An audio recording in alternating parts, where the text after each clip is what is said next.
in the bottom to make sure he got his desk back. What's interesting, though, is he actually used a very specific knife to carve his name in the bottom, and he actually won that knife when he was a kid in school. And actually, his school teacher, Master Tappan, tells the story. They had school Monday through Saturday. And so Saturday afternoon, they're finishing school. He's sending the kids home. He says, now, by the way, when you go home, I want you guys all, the project, I want you to go home and memorize as many Bible verses as you can. He pulls out a little pocket knife and says, and whoever can memorize the most Bible verses, I'll give you this pocket knife. So they go home. They go home Saturday night, Sunday, they're working, they come back Monday morning. Monday morning, he lines them all up. He starts at 1 and says, all right, how many did you get? This guy gets 12. Okay, that's not bad. 14, that's better. 11, all the way down the end of Daniel Webster. Smallest guy in the room, Daniel Webster. He says, all right, Daniel, your turn. So Daniel quotes a verse. And then he quotes another one. And then he quotes another one. And another. And another, and another, and another. And Master Tappan stops him at 70 verses. And says, Daniel, are you almost done? He says, no, sir, I have several chapters left. He says, all right, Daniel, you win the knife.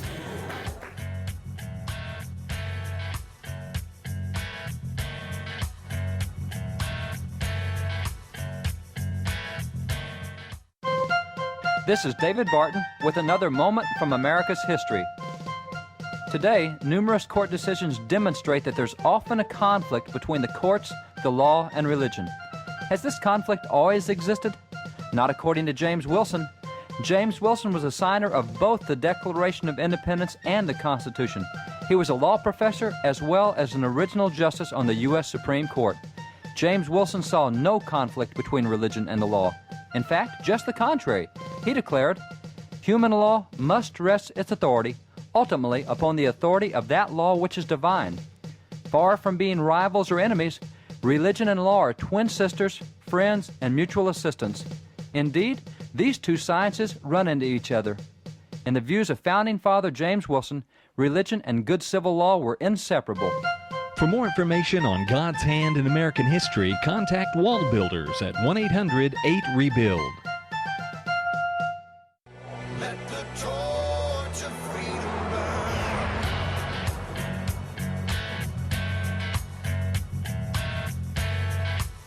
You have young kids doing pretty exceptional things. You have people like Phyllis Wheatley. Phyllis Wheatley actually came to America as a slave. She actually was freed from slavery by her masters, and they began to teach her how to read and write. In fact, she loved poetry. She became such a famous poetess, she actually performed before George Washington and before George Whitefield. Some pretty significant names. She actually was the first black published poetess in America. What's really significant about Phyllis Wheatley, though, is she started all this when she was 6 years old. She began her studies in Latin, history, geography, English, and the Bible. She was already published at 12. Already written her first book. I feel like that's kind of impressive. You have people like Maria Mitchell. Maria Mitchell was the first woman to really study the stars in America because it was kind of a man's thing. She wants to be an astronomer. She wants to study the stars because she says, you know what, it's incredible what's out there. I want to learn. She actually is the first woman to discover a comet in America. Well, she actually opens an observatorium because she wants women to be able to come and to see the incredible things that God has made. She invites women to come in, an observatorium just for women. At this observatorium, by the way, has a telescope that she built. Again, I feel like that's kind of an impressive feat of engineering. Maria Mitchell built this telescope. I don't feel like I could do that. Maria Mitchell, though, impressive because she actually at 11 began as a teaching assistant. At 12, she calculated the time of a forthcoming solar eclipse. I feel like that's probably hard. At 17, she's running her own school in math and science. You're talking about a young person doing some pretty impressive things. You have people, oh, this is one of my favorites, the Pony Express. If you guys aren't familiar with the Pony Express, I love the idea of the Pony Express. The Pony Express was going to deliver mail from St. Joseph, Missouri to California in 10 days or less. Now, just to give you perspective, that's a pretty far way to ride on horseback. I don't know if you've ever ridden a horse before. For most of you, if you haven't ridden a horse, you spend an hour in the saddle, you're going to hurt the next 2 or 3 days. We're talking about riding hundreds of miles a day on horseback, St. Joseph, Missouri, all the way to California, 10 days or less. Now, this is, by the way, the ad they used to recruit kids to come ride for them. Notice this ad. Wanted, young, skinny, wiry fellows, not over 18, must be expert riders, willing to risk death daily, and orphans preferred. We don't want your parents to get upset if you don't come home. This is intense, but notice they didn't recruit anybody over 18. Why? Because why do you have to be old to do great things? That doesn't mean they didn't have somebody over 18 write for them, but they recruited people that were under 18.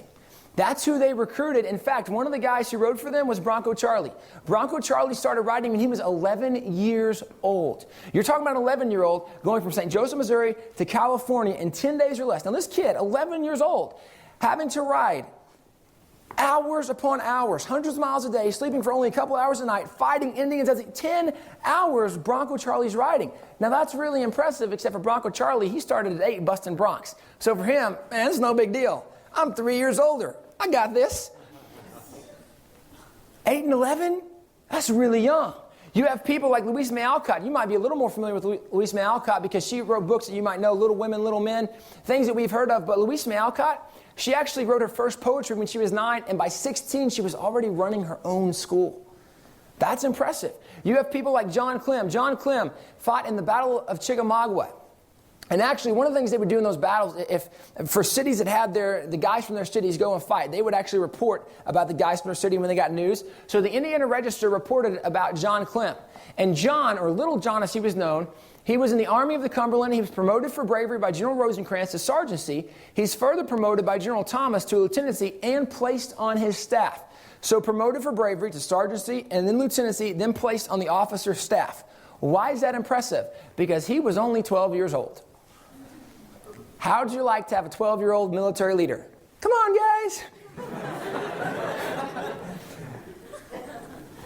Dude was a stud at 12. You have people like Buffalo Bill. Buffalo Bill is another name you might be familiar with because the Wild West show. He was a very famous guy. Buffalo Bill actually started at 9 as a cattle herder. By 11, he was already a legendary Indian fighter. By 12, he was a trapper and woodsman. By 13, he was also a Pony Express rider. At 16, he was a military scout, and he was one of the very few guys from his era to ever receive a Congressional Medal of Honor. All of this he did before he was 18. You're talking about young people doing impressive things. You have people like Annie Oakley, considered the greatest marksman, female marksman ever. In fact, she was better than pretty much every man at the time, too. But she was such an incredible marksman, very famous. They actually made a TV show about her. But she was the one that brought about a lot of these original shots, like shooting over her shoulder with a mirror. She would challenge men to contests. She said, you can shoot facing forward, I'm going to turn around, and I'm going to shoot over my shoulder with a mirror. She never lost. I would be embarrassed. Annie Oakley began her sharpshooting and won her first contest when she was 9 years old. I feel like I would be pretty embarrassed if I was there, but I would be very nice to her because this 9-year-old would probably kill me. 9 years old. See, you had young people doing some pretty exceptional things. Because when you live life motivated differently, you do different things. And when we look at our nation, you know what, I have to wonder, are we going to continue to be exceptional? Are we going to continue to be different? Because right now, we're struggling with who we are and where we came from. But it reminds me of what President Reagan said. When you know where you came from, you know who you are. When we understand what it takes to be exceptional, I think we once again can be exceptional. When we understand, you know what, it's going to take hard work. Because in life, you don't wait for somebody to hand something to you. It's not an entitlement nation. We try to act like it is. It shouldn't be. We want somebody to do the work for us. No, you know what? It's going to take you stepping up and saying, you know, I'm going to do something. I'm going to work hard. I'm going to be responsible. I'm going to take care. We have to understand hard work. But when we understand hard work, when we understand courage, standing up for what's right, even if we stand alone, we have courage to do the right thing. And when we will be people of faith, saying, you know what? There's got to be something bigger than me in life, something more. I want to do something. When we're people of faith, we can be a generation that really changes the world. Exceptionalism is something that doesn't happen overnight. When we understand what it took for us to get to where we are and being exceptional, when we understand what it takes to be exceptional, we're a generation that can change the world. And we need a generation that's going to rise up and a generation that's going to do great things. And my first challenge for us today, we have a second session. My first challenge for us today is, you know what? You need to be the generation that makes a difference. You need to be the generation that has an impact on our nation, because you can. When you understand who we are, where we came from, what made us exceptional, you can make a difference, and you can get us back there. Well, thanks for joining us today, folks. Appreciate you being with us. And sorry we're out of time, but that is Tim Barton you've been listening to. If you missed the first 2 parts of this series, you can get them at our website, wallbuilderslive.com. Sure appreciate Tim letting us air the program. American Exceptionalism is so important for all of us to recognize and pass to the next generation. Thanks for listening today to WallBuilders Live. We stand undivided.